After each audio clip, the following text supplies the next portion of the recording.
Hey, what's up, people? Piz out here, and continuing with my series of more obscure, lesser-known movies that I think deserve to be seen. Today I want to talk to you guys about Alice, Sweet Alice from 1976.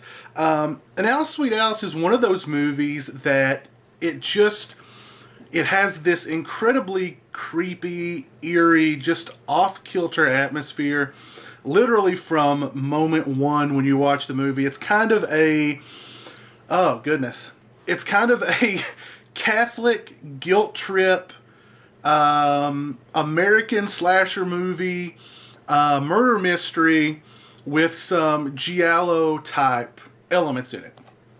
And all that comes together into what is essentially a really well done, well written, well acted, well directed, super creepy, really weird film that is Alice, Sweet Alice. The movie is about this little girl named Alice, and she's a little disturbed. She's clearly got some very sadistic tendencies. She's a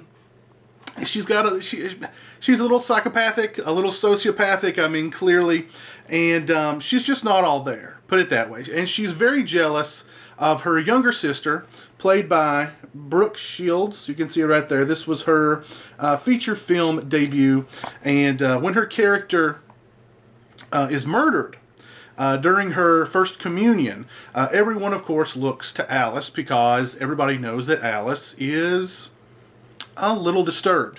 Then, of course, someone wearing a yellow rain slicker and in a mask like that starts terrorizing the neighborhood. They attempt to kill Alice's aunt. They go after the neighbor. They go after Alice's father, and everyone is pointing the finger at Alice.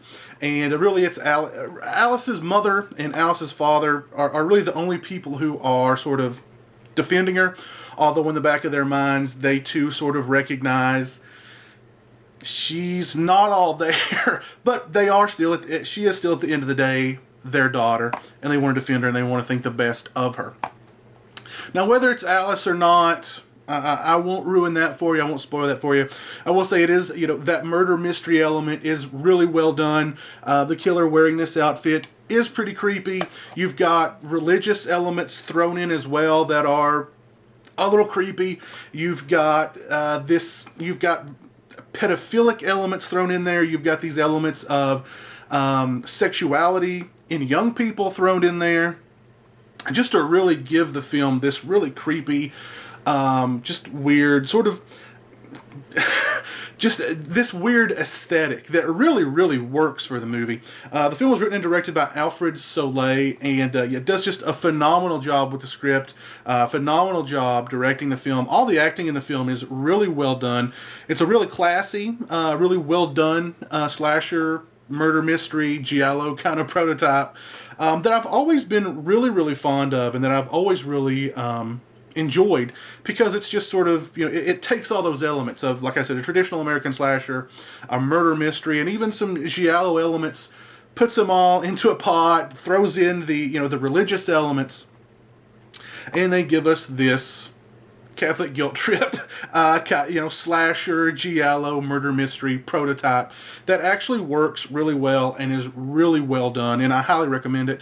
The film, to the best of my knowledge, has only been released on DVD once through Anchor Bay. I'm sure it's out of print at this point. I first saw it many, many, many years ago on VHS, just expecting a typical slasher movie because the cover was something to that effect, and really came out of it with, quite surprised, pleasantly surprised, I should say, that it was definitely much better than just your run-of-the-mill slasher movie, and a pretty solid film all around. I highly recommend it. Alice, Sweet Alice. If you can get your hands on this, definitely pick it up. It's worth owning.